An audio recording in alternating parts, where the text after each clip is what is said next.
नमस्कार, स्वागत है आप सभी का भारत तरंगी में। अपने यूपीएससी के मेंस आंसर राइटिंग में हमने अपने पिछले क्लास में वैदिक एज को लगभग पूरा कंप्लीट कर लिया था। एक टॉपिक हमारा रह चुका था, वो था scientific knowledge which are reflected in the Vedas. क्या कि कैसे वेद जो है साइंटिफिक नॉलेज का एक रिसोर्स है। उसमें जितने भी नॉलेज हमें देखने को मिलते हैं उनमें एक साइंटिफिक टेम्पर देखने को मिलता है या नहीं मिलता है।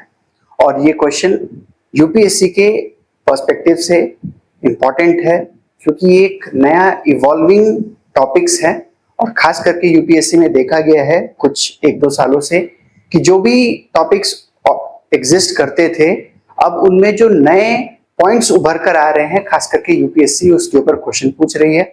इस बार पीटी में हमने देखा कि किस तरीके से वेद के ऊपर कई सारे क्वेश्चंस पूछे गए थे, उसमें जो इंपॉर्टेंट इंफॉर्मेशन थे उनके बारे में पूछा गया था।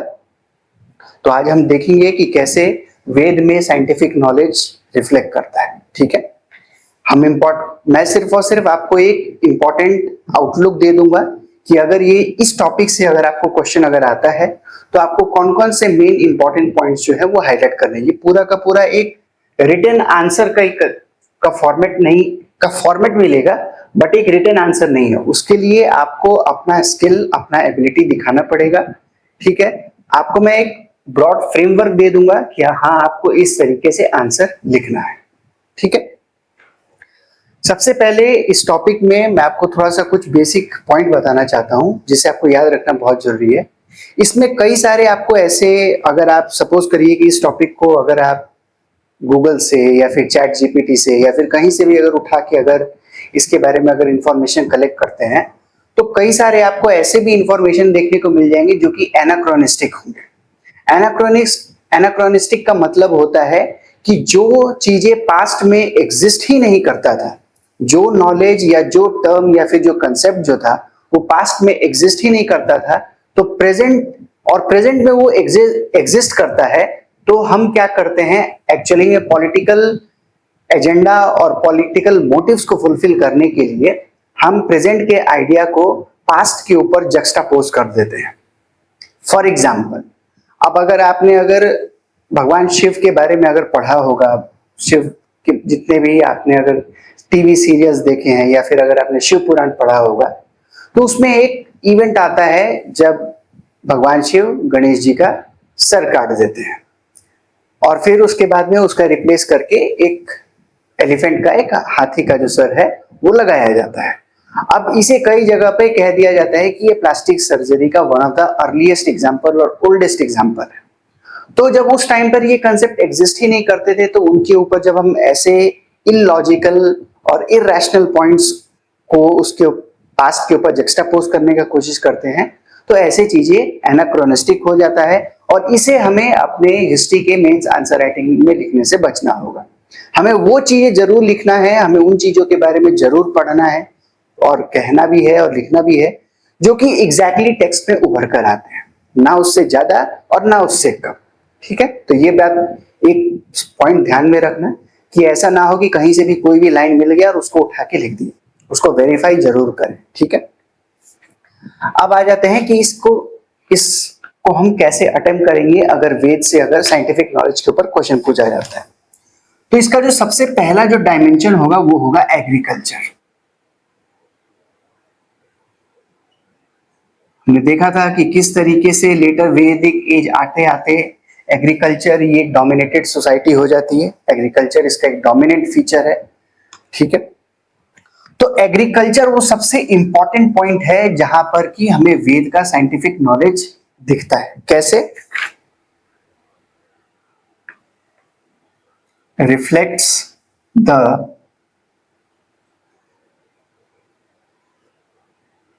scientific spirit of Vedic people.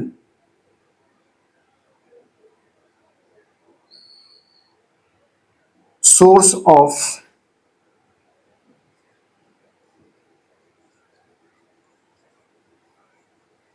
happiness in life. Word किनाश या फिर कर्शिवाना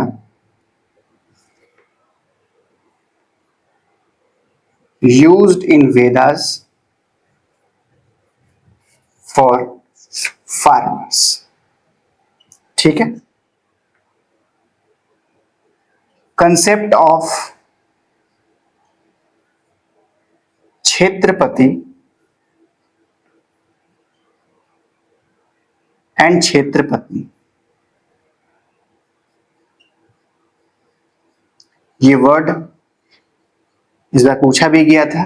क्षेत्रपति जो है वो ऋग्वेद में आता है और क्षेत्रपत्नी जो है वो अथर्ववेद में ये टर्म हमें देखने को मिलता है। ठीक है, ये दिखाता है कि किस तरीके से एग्रीकल्चर एक डोमिनेंट मेथड था, एक डोमिनेंट डायमेंशन था जहां पर ऋग्वेद के लोगों का हमें साइंटिफिक नॉलेज देखने को मिलता है। अब कैसे साइंटिफिक नॉलेज देखने को मिलता है एग्रीकल्चर से? सबसे पहला, टाइप्स ऑफ सॉइल।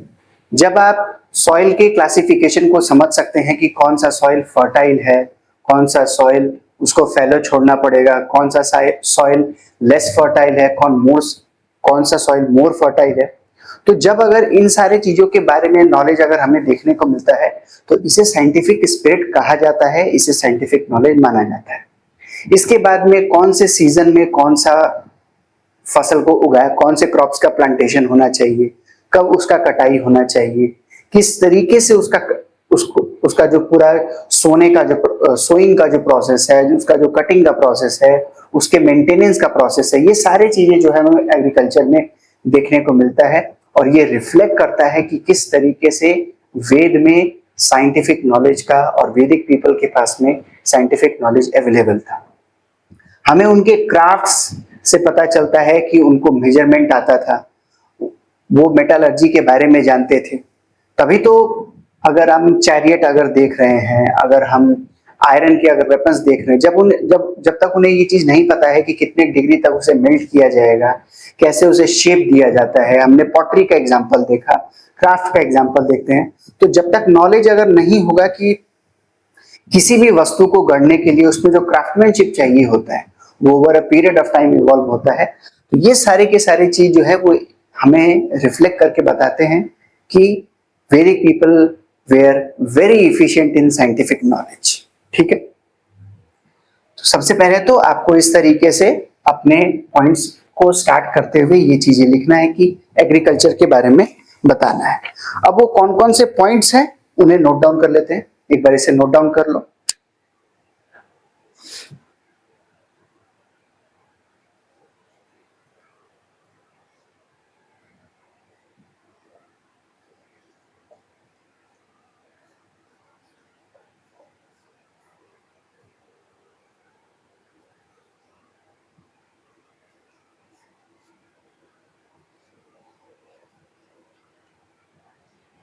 ठीक है, तो क्या क्या वो पॉइंट रहेंगे, हमें क्या क्या देखने को मिलता है? Classification of soil and land. Soil का भी क्लासिफिकेशन देखने को मिलता है, लैंड का भी क्लासिफिकेशन देखने को मिलता है। अब इस पॉइंट को आपको क्या करना है, इसको आपको डिटेल में लिखते हुए जाना है। थोड़ा सा जो मैंने अपने फाउंडेशन की क्लास में बताया था कि सॉइल का किस तरीके से क्लासिफिकेशन किया गया है, लैंड का किस तरीके से क्लासिफिकेशन किया गया है, तो आपको ब्रीफली उस चीज के बारे में मेंशन करते हुए चलना है। ठीक है, मैं आपको ब्रॉड पॉइंट्स बताते हुए चल रहा हूं कि आपको कैसे उसका पॉइंट्स क्या क्या होने चाहिए। ठीक है, classification of farming activities,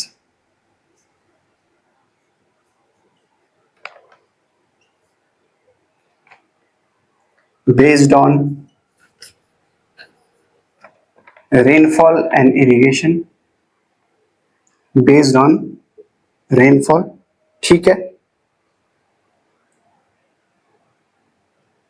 reflects rain based agriculture,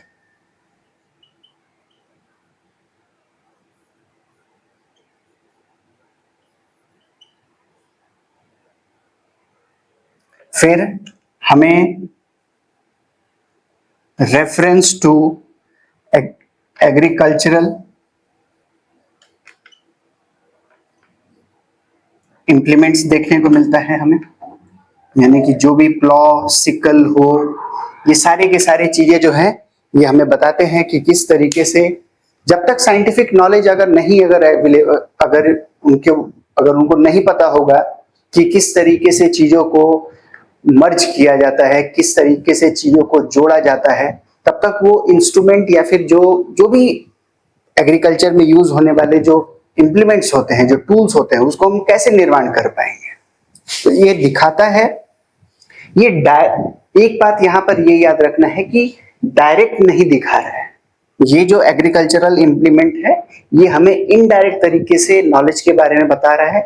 किसके बारे में? साइंटिफिक नॉलेज के बारे में, कि उन्हें मेटलर्जी का नॉलेज था, उन्हें चीजों के कहां पर यूज करना है, किस जगह पे किस तरीके का इंप्लीमेंट्स का यूज होगा, किस टाइम पर कौन सा इंप्लीमेंट्स यूज होगा, इन सब का इंफॉर्मेशन जो है वो हमें एग्रीकल्चर में देखने को मिलता है।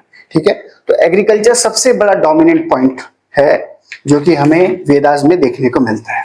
ठीक है, इसे नोट डाउन कर लो, इसे आपको इलाबोरेट करके लिखना है, ये सिर्फ पॉइंट्स है, याद रखना। मैं बार बार आपको बताते हुए चलता हूं, कोई भी ये ना सोचे कि बस खाली सिर्फ मैं ऐसे पॉइंट्स अगर लिख के आ जाऊंगा तो मुझे मार्क्स मिल जाएगा, नहीं होगा। आपको इसे एक्सप्लेन करना होगा, आपको बताना होगा क्या है क्लासिफिकेशन। ठीक है, चलो आगे बढ़ते हैं।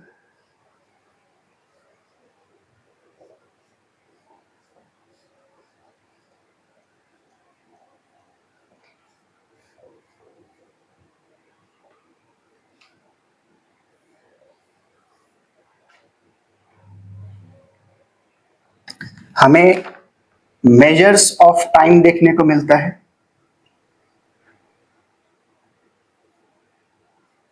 मेजर्स ऑफ टाइम जैसे टर्म है 10 के लिए एंड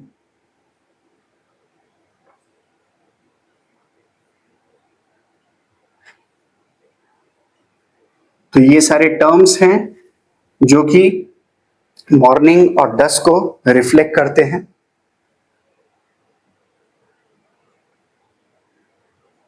मेजर ऑफ एरिया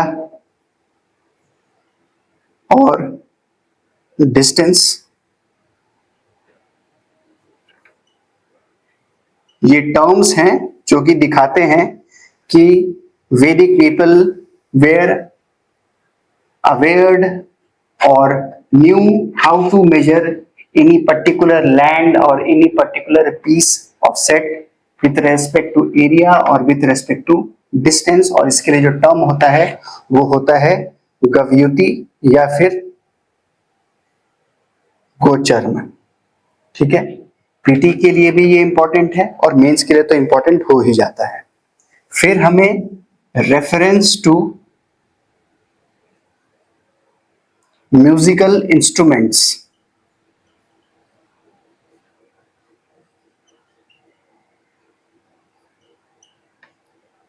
ठीक है, वीणा से लूट कहा जाता है,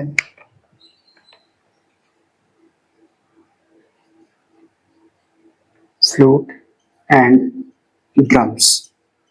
तो अगर ये चीजें अगर हमें देखने को मिलता है और कैसे इन सारी चीजों को बनाना है, क्या, जैसे आपने अगर वीणा लिया या फिर फ्लूट लिया, कितना उसका मेजरमेंट होना चाहिए, कितने डिस्टेंस पे उसका होल होना चाहिए, स्ट्रिंग्स को किस तरीके से लगाना है, उसमें क्या पैटर्न होना चाहिए, तो ये सारी चीजों को दिखाते हैं। जो बनाने का जो प्रक्रिया होगा वो रिफ्लेक्ट करता है साइंटिफिक नॉलेज को।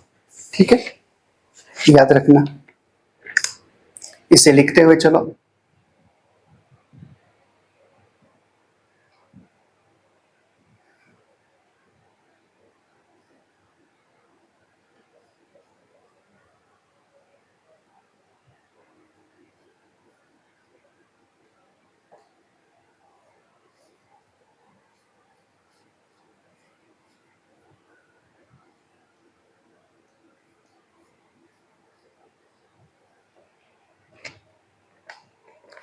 फिर छंदोगया उपनिषद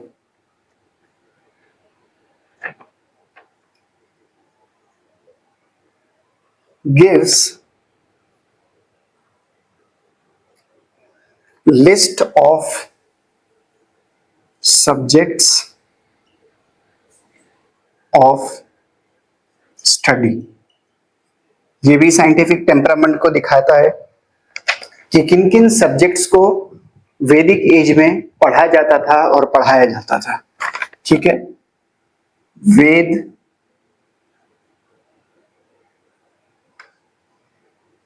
इतिहास, Purana, grammar, astronomy,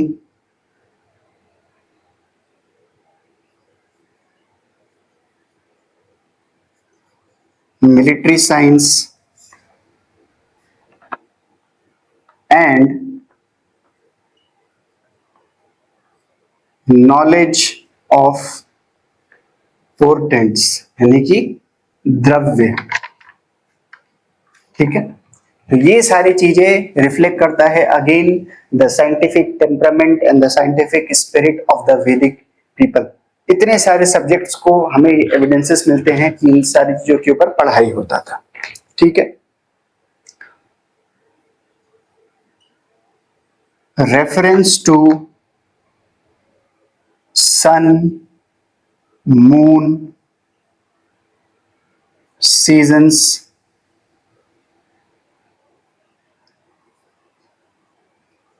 constellations, years and month। So पूरा स्पेस का नॉलेज जो है वो हमें देखने को मिलता है कि सारी चीजों के बारे में ये अवेयर थे, सारी चीजों के बारे में पढ़ाई किया करते थे। ठीक है, awareness related to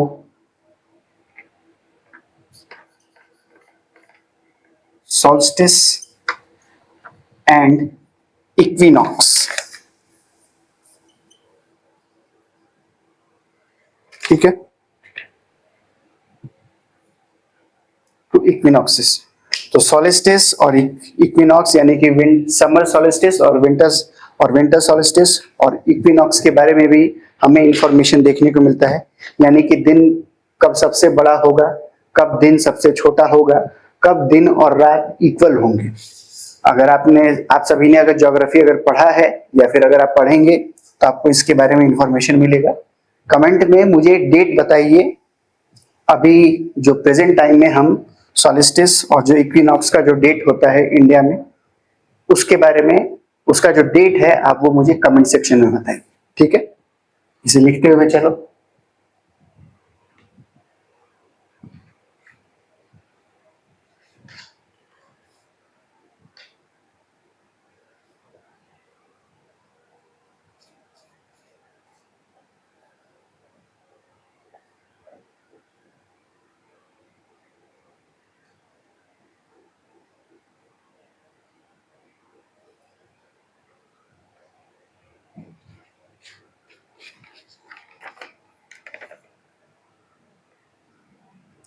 performance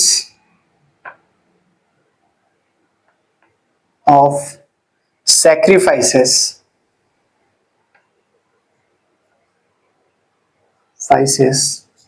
at fixed times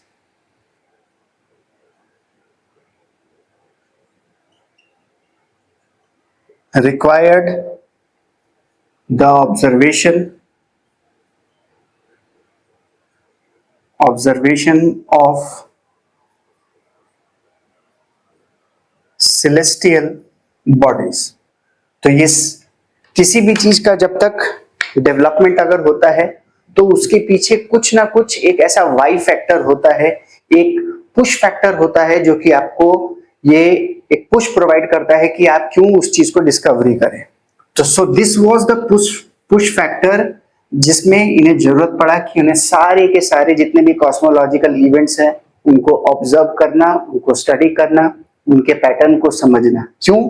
क्योंकि performance of sacrifice at the right time and at the right moment was required in order to appease the gods. ठीक है।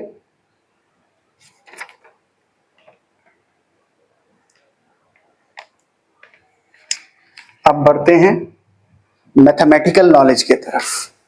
ठीक है। ये तो था पूरा का पूरा, हमें एस्ट्रोनॉमिकल और एग्रीकल्चरल पॉइंट्स हमें देखने को मिल गए।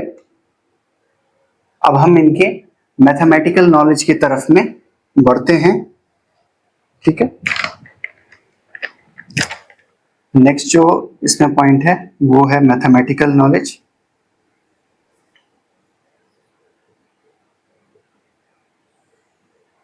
सो वर्ड संख्या is used for counting and for numbers।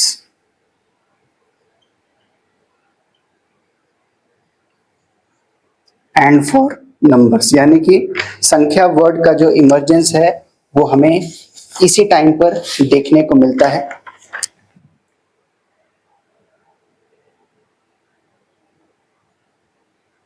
Elaborate number word system and decimal system and decimal system. Number word system का मतलब क्या है कि जैसे 20,000 है तो आपने उसको वर्ड्स में, आपने उसको फिगर में नहीं बल्कि आपने उसको वर्ड्स में एक्सप्रेस किया है कि TWENTY 20,000 ऐसे करके। ठीक है। ये हमने अपने, जब हम प्राइमरी एजुकेशन में होते हैं तब हम इस चीज को सीखते हैं, तो इसका एविडेंस जो है वो हमें वैदिक टाइम से देखने को मिलता है। ठीक है। डेसिमल सिस्टम ये हमने देखा भी था कि इवन ये हड़प्पन सिविलाइजेशन के टाइम से उभर कर आ रहा है। ठीक है। तो एक कंटिन्यूटी भी है इसमें। 3,000 नंबर नेम्स इन ऋग्वेद, यानी कि 3,000 हमें numbers in the form of word, in the form of numerical basis पे हमें दिखाई देते हैं। 3,000 उनका नंबर है। Highest power of 10 is 10,000। जैसे 10 का पावर 1, 10 का पावर 2, 10 का पावर 3, 10 का पावर 4, तो 10 के पावर में 10,000 ब्रैकेट लगा के 10,000 यहां तक के एक्सप्रेशंस जो है वो हमें वैदिक एज में देखने को मिलते हैं। ठीक है।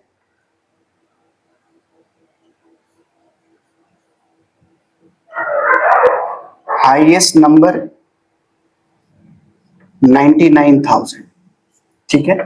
तो ये कुछ फैक्चुअल डेटा है जिसको आप अगर लिखेंगे तो और भी ज्यादा इंपॉर्टेंट होगा। ठीक है।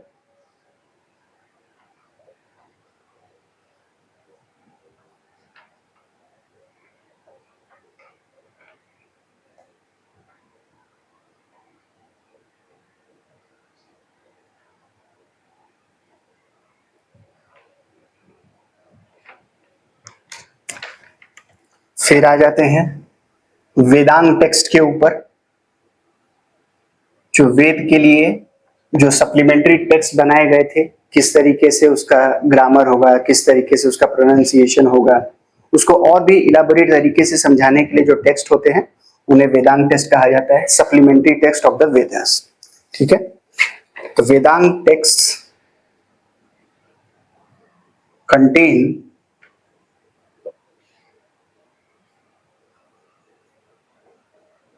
details of astronomical and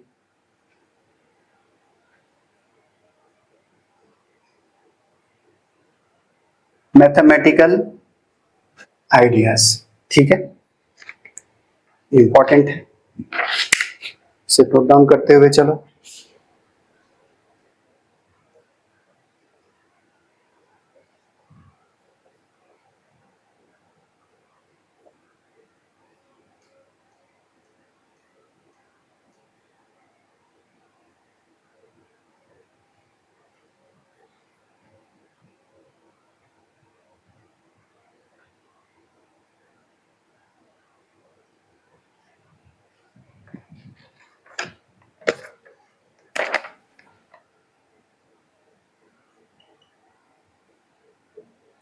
ज्योतिष वेदांग contains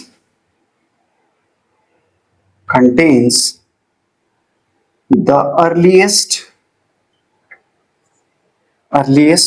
mathematical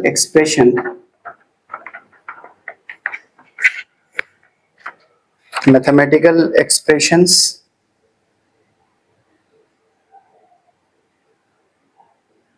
of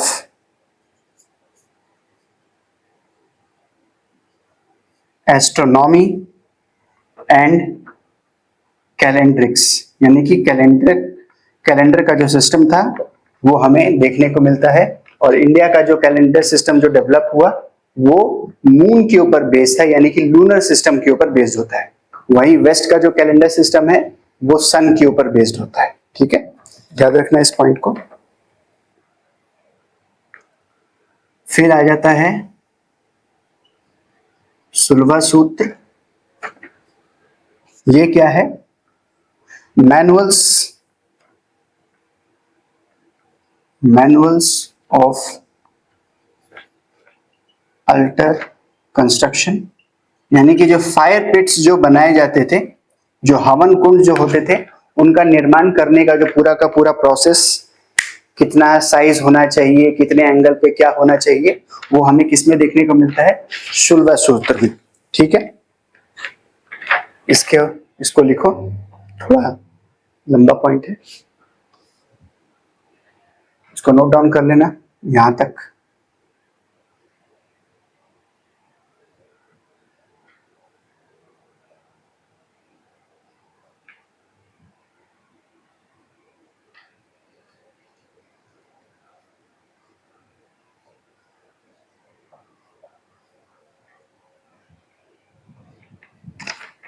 तो शुल्बा सूत्र में इसका फर्दर पॉइंट जो मैं यहां पे लिख रहा हूं, reflects an understanding and application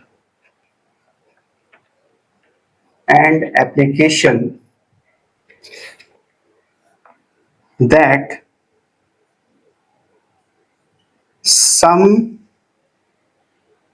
of the squares of width and length of a rectangle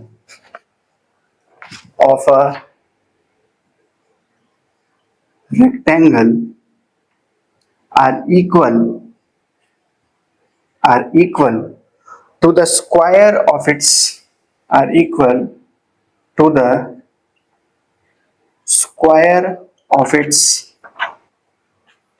diagonals. ठीक है, तो जो थ्योरम ऑफ डायगोनल है उसका हमें प्रैक्टिकल एप्लीकेशन जो है वो हमें देखने को मिलता है कहां पर? वेदास में, थ्योरम ऑफ डायगोनल्स। और यही आगे चलकर पाइथागोरस के थ्योरम में डेवलप होता है, ग्रीक के यूक्लिड ज्योमेट्री में हमें देखने को मिलता है। यही पॉइंट जो है वो आगे जाके इसका फर्दर डेवलपमेंट होता है। ठीक है,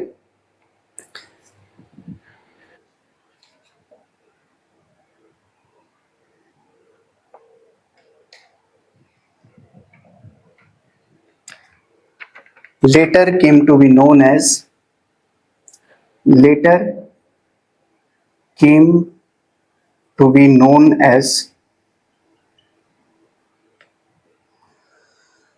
पाइथागोरियन थ्योरम।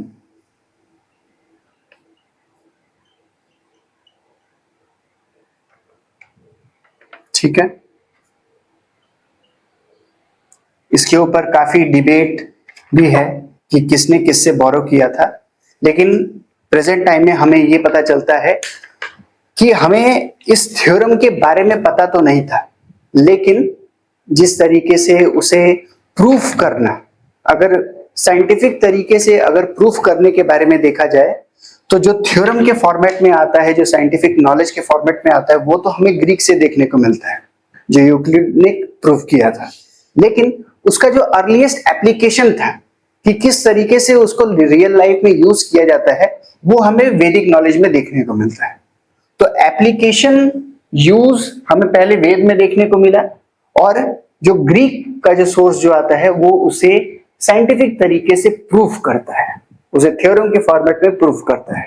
तो ये अंडरस्टैंडिंग है अभी खास करके जो डिबेट जो पूरा का पूरा इसके अराउंड जो उभर के आता है, वो ऑब्वियसली वो इतना आपको डिटेल में पढ़ने का जरूरत नहीं है, वो आगे के जो रिसर्च स्कॉलर्स होते हैं वो पढ़ते हैं, बट उसका जो क्रक्स समरी है वो यही है कि वेद में हमें एप्लीकेशन देखने को मिलता है और यहाँ पर एक स्टैंडर्डाइज तरीके से थ्योरम के फॉर्मेट में देखने को मिलता है, जिसे मैथमेटिकली और साइंटिफिकली प्रूफ किया जाता है। ठीक है, याद रखना।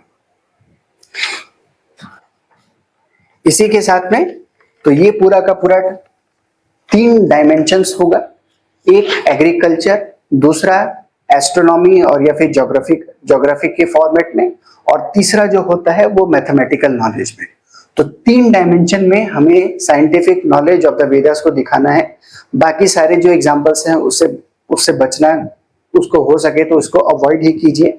जो भी कहीं से हाँ अगर प्रूफ और एविडेंस के साथ में अगर वो चीजें मिलते हैं तब तो उसे लिखिए, पर अगर सिर्फ और सिर्फ स्पेकुलेटिव बेसिस पे अगर वो कहा जा रहा है, अगर इमेजिनेटिव बेसिस पे अगर कहा जा रहा है या इन्फरेंस लगाने का कोशिश किया जा रहा है तो उसे अवॉइड कीजिएगा। ठीक है, जो एविडेंस के साथ में है वो मैंने यहाँ पे बता दिया है, एग्रीकल्चर के फॉर्मेट में, एस्ट्रोनॉमी के फॉर्मेट में और मैथमेटिकल नॉलेज के फॉर्मेट में हमें ये सारे पॉइंट्स जो हैं वो डेटा से प्रूफ होते हैं, जो रिफ्लेक्ट करता है वैदिक पीपल के साइंटिफिक नॉलेज को। ठीक है, एक पॉइंट इसमें आप ये भी याद रखेंगे कि हमारे फ्रीडम स्ट्रगल के दौरान भी ये जो पॉइंट कि वेद में साइंटिफिक नॉलेज था या नहीं था, ये काफी इंपॉर्टेंट डिबेट का पॉइंट था। और इस चीज में हमारे एक बहुत ही इंपॉर्टेंट फ्रीडम स्ट्रगल के फाइटर जो थे बाल गंगाधर तिलक, उन्होंने अपना कंट्रीब्यूशन दिया था। उनका एक बुक था जिसमें उन्होंने वेद के में जो जितने भी साइंटिफिक नॉलेज थे उनके बारे में कई बहस भी किया था, बहुत सारे पॉइंट्स दिए थे, बहुत सारे उसको साइंटिफिक तरीके से उसको अपनी बातों को रखने का कोशिश किया था। तो आप ये भी अगर अपने आंसर में अगर मेंशन करेंगे तो ये आपके आंसर को थोड़ा सा एज देगा बाकी अदर के कंपैरिजन में, कि ये जो साइंटिफिक नॉलेज का था इसका एक स्पिरिट, इसका एक डेडिकेटेड जो एफर्ट था बाहर लाने का पूरे इंडिया के सामने और पूरे वर्ल्ड के सामने, तो उसमें एक डोमिनेंट रोल जी किसने प्ले किया था, तो वो किया था बाल गंगाधर तिलक ने। इसको लिख लेना, बाल गंगाधर तिलक। उन्होंने अपना एक बुक लिखा था और इस बुक में उन्होंने वेद के साइंटिफिक नॉलेज को डिफेंड किया था। तो बुक का नाम है the Arctic home of Aryans. ठीक है, ये जीएस के पर्सपेक्टिव से भी है, से भी इंपॉर्टेंट है, और आपके मेंस के लिए तो इंपॉर्टेंट हो ही जाता है, आपके जनरल अंडरस्टैंडिंग के लिए, आपके पीटी के पर्सपेक्टिव से, दोनों के लिए इंपॉर्टेंट हो जाता है कि बाल गंगाधर तिलक ने वेदास के साइंटिफिक नॉलेज का कंट्रीब्यूशन दिखाने के लिए इस बुक को लिखा था, the Arctic home of Aryans. और ये जब हम उस डिबेट्स को पढ़ते हैं कि whether the Vedic people were aware of the scientific knowledge और नॉट, तो इसमें हमें काफी इस बुक को रेफरेंस करने को हमें रेफरेंस मिलता है जिसको हम पढ़ते हैं।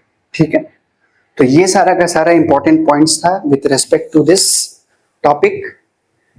फिर से मैं रिपीट कर देता हूं, जब भी साइंटिफिक नॉलेज के ऊपर अगर आपका क्वेश्चन आता है 3 डायमेंशन में आपको इसको एक्सप्लेन करना है, एग्रीकल्चर के फॉर्मेट में, एस्ट्रोनॉमी के फॉर्मेट में और मैथमेटिकल नॉलेज के। ठीक है, थोड़ा सा एज देने के लिए इसको भी आप अपने आंसर में लिख सकते हैं। और फाइनली एक इंट्रोडक्शन और कंक्लूजन के साथ में आप इसे कंक्लूड करें, दिखाएं कि ये सारे के सारे जो नॉलेज हैं वो हमें वैदिक लिटरेचर में, वैदिक बुक्स में, हमें वैदिक टेक्स्ट में हमें देखने को मिलता है। वैदिक पीपल इन सब चीजों से अवेयर थे, and so therefore it reflects the scientific spirit and the scientific passion of the Vedic people. ठीक है, तो ये था। तो आज की क्लास को हम यहीं पे एंड करेंगे। नेक्स्ट जो हमारा मेंस आंसर राइटिंग का क्लास होगा उसमें हम मेगालिथिक कल्चर की आंसर राइटिंग को प्रैक्टिस करेंगे। छोटा सा टॉपिक है, एक क्लास में ही सब कुछ ये ओवर हो जाएगा। ठीक है, मिलते हैं नेक्स्ट क्लास में।